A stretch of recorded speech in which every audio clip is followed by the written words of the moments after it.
नमस्कार, capital TV का prime time show देख रहे हैं आप। मैं हूं आपके साथ पूजा। आज की सबसे बड़ी खबर यह है कि दिल्ली के मुख्यमंत्री अरविंद केजरीवाल को दिल्ली शराब घोटाले मामले में बेल मिल गई है। आज केजरीवाल की याचिका पर दिल्ली की राउज एवेन्यू कोर्ट पर लगातार दूसरे दिन भी सुनवाई हुई। सुनवाई के बाद दिल्ली की राउज एवेन्यू कोर्ट ने अपना फैसला सुरक्षित रख लिया था।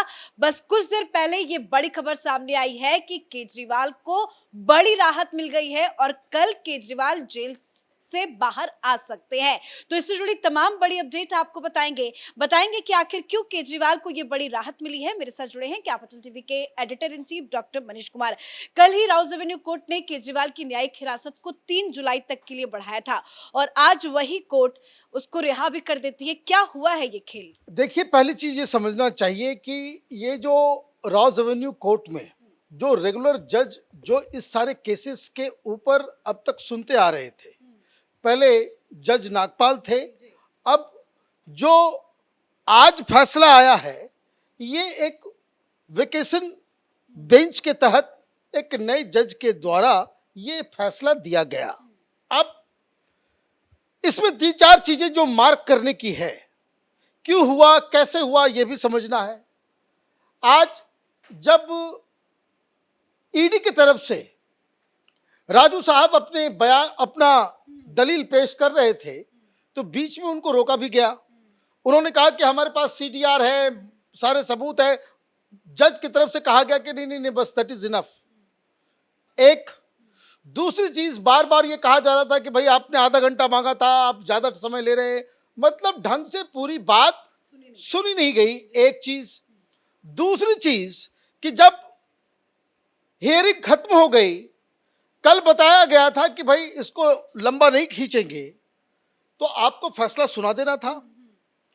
लेकिन एक मिस्ट्री जो समझ में नहीं आ रही है वो ये कि रात के 8 बजे किस कोर्ट से फैसला आता है। सुनवाई तो दिन में ही पूरी हो गई थी। सुनवाई 2 बजे तक में खत्म हो गई थी और उसके बाद आप 8 बजे रात में आप कल देते।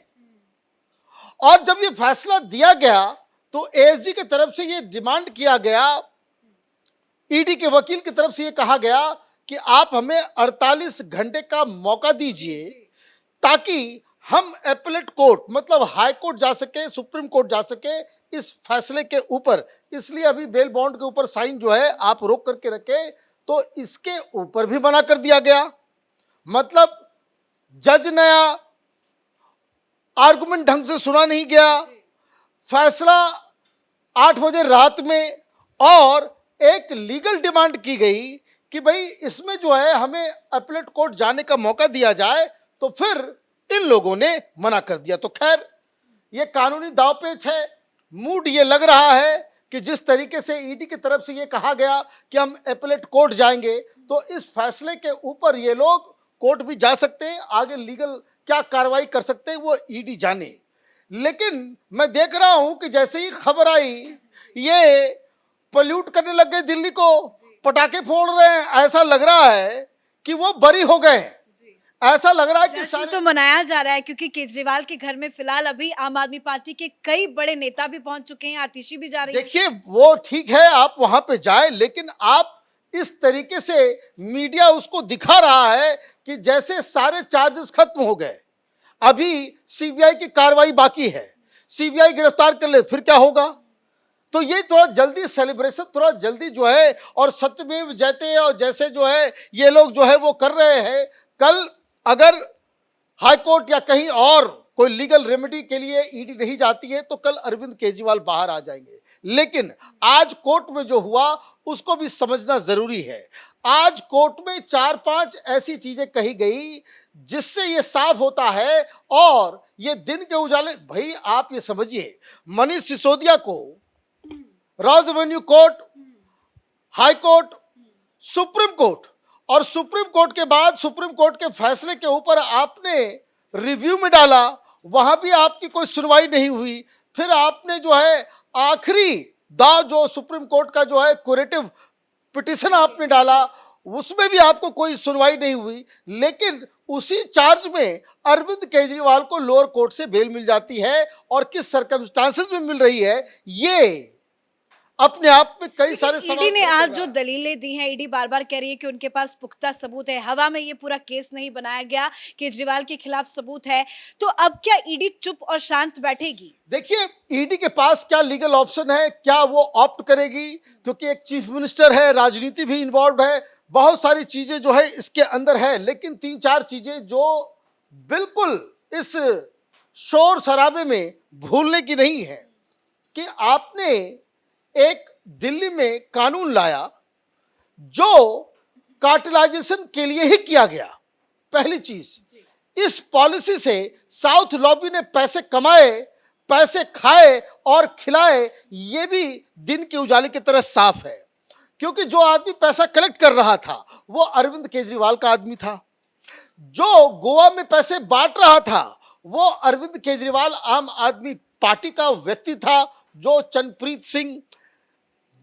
ईडी ने आज तमाम सीडीआर्स को पेश करने की बात कही कि हमारे पास वो तमाम सीडीआर है कि जिससे ये साबित होता है कि आम आदमी पार्टी के ये जो मिडिलमैन थे वो वहां के अंगड़ियाज वगैरह से जो हवाला ऑपरेटर्स हैं उनके साथ इनकी मिली भगत नजर आ रही है। ये सारी बातें कोर्ट के सामने कही गई, लेकिन केजरीवाल की तरफ से अपनी बेगुनाही के लिए कोई दलील इस तरह का पुख्ता नहीं दिया गया। आपने सिर्फ यही कहा कि भाई ये जो है काल्पनिक है, आपने ये कहा कि सिर्फ बयानों के ऊपर है, कोई मनी ट्रेल नहीं है, पॉलिटिकल वेंडेटा है, हमारा स्वास्थ्य खराब है। अभी पूरी डिटेल आई नहीं है। 1 लाख के बॉन्ड के ऊपर इनको जो है के मुचलके पे उनको इंटरिम जो बेल दिया गया है। लेकिन अब सवाल ये उठेगा कि ईडी क्या पुख्ता सबूत नहीं दे सकी, या बेल के दौरान ये तमाम चीजें जो मुहैया करानी थी, या फिर जो वेकेशन बेंच है वो इस केस में पूरी तरीके से जस्टिस करने में जो चूक हुआ है। लेकिन एक कंफ्यूजन ये भी है कि दिल्ली की राउज एवेन्यू कोर्ट ने ही कल उनकी न्यायिक हिरासत को 3 तारीख तक बढ़ा दिया, तो देखिए, क्यों अभी बढ़ाया ये गया फिर कल ही? ये टेक्निकल चीज समझिए।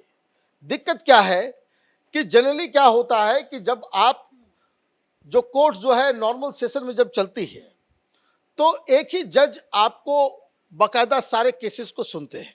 जैसे पहले जज नागपाल थे तो इस शराब घोटाले से जुड़ा हुआ जो भी मसला होता था वो उनकी कोर्ट में जाता था, वो स्पेशल जज थे इस चीज के लिए। लेकिन अभी क्या है कि अभी ये वेकेशन बेंच है, नए जज के सामने आपने अपनी चीजों को रखा। अब क्या पीछे लेकिन सवाल तो ये भी उठेगा ना कि सुप्रीम कोर्ट ने जमानत नहीं दी थी, दिल्ली की राउज एवेन्यू कोर्ट ने दे दी। यही तो दिक्कत है ना कि हिंदुस्तान में लोअर जुडिशरी से बहुत सारे ऐसे फैसले होते हैं जिसको बदल दिया जाता है हाई कोर्ट में, जिसको फिर आगे बदल दिया जाता है सुप्रीम कोर्ट में। अब क्योंकि मैं बार बार कह रहा हूं कि ये मसला एक मुख्यमंत्री का है, अब ईडी इसके ऊपर क्या करेगी इस पर नजर रखने की आवश्यकता है। लेकिन अभी भी ये ना सोचा जाए कि इनको जो है बिल्कुल क्लीन चिट मिल गया, ये पाक साफ है, कोई घोटाला नहीं हुआ, हम तो फ्री हो गए, हम तो बरी हो गए। लेकिन इसमें एक और दूसरा जो पहलू है कि सीबीआई ने अभी तक केजरीवाल के ऊपर कोई मूव नहीं किया है। सीबीआई भी मूव कर सकती है, सीबीआई भी गिरफ्तार कर सकती है। एक नए ढंग से ये सारी चीजें हो रही है। तो मुझे ये लग रहा है कि अभी जो सेलिब्रेशन है आम आदमी पार्टी के द्वारा वो थोड़ा अर्ली है, थोड़ा सा वेट करना चाहिए, ये देखना चाहिए कि ईडी अगला क्या मूव लेती है। क्योंकि ईडी ने 48 घंटे का समय मांगा और ये समय मांगना कोई बिल्कुल ही अनर्गल डिमांड नहीं किया गया। लेकिन आप रात के अंधेरे में 8 बजे फैसला लेकर के आते हो ताकि आप कोई व्यक्ति किसी कोर्ट में जा ना सके, कहीं अपील ना कर सके। और जब आपसे 48 घंटे का वक्त मांगा जाता है कि हम अपीलेट कोर्ट में जाएंगे, हम अपील में जाएंगे, तो उसको जज के द्वारा रिजेक्ट कर देना ये कई सारे सवालों को जो है वो जन्म दे रहा है। सर समझाने के लिए, तो इससे पहले सुप्रीम कोर्ट ने अरविंद केजरीवाल को चुनाव प्रचार में इजाजत दी थी कि 21 दिन वो जेल से बाहर रहे। उन्होंने जमकर प्रचार भी किया था। उसके बाद 2 जून को अरविंद केजरीवाल ने वापस तिहाड़ जेल में सरेंडर किया था। सुप्रीम कोर्ट ने ये जरूर कहा था कि आप जमानत के लिए लोअर कोर्ट जाए। केजरीवाल की तरफ से दिल्ली की राउज एवेन्यू कोर्ट में जमानत याचिका दाखिल की गई थी। कल भी इस पर सुनवाई हुई और आज लगातार दूसरे दिन भी इस पूरे मामले में सुनवाई हुई। लंबी बहस चली, उसके बाद कोर्ट की तरफ से इस पर फैसला सुरक्षित दिन में ही रख लिया गया था, पर घंटों के बाद अब केजरीवाल के लिए राहत की खबर आई है। दिल्ली की राउज एवेन्यू कोर्ट ने अरविंद केजरीवाल को जमानत दे दी है और खबर ये सामने आ रही है कि कल केजरीवाल जेल से बाहर निकलेंगे, लेकिन ईडी शांत बैठने वाली नहीं है। इस खबर में मेरे साथ इतना ही। देखते रहे कैपिटल टीवी। नमस्कार।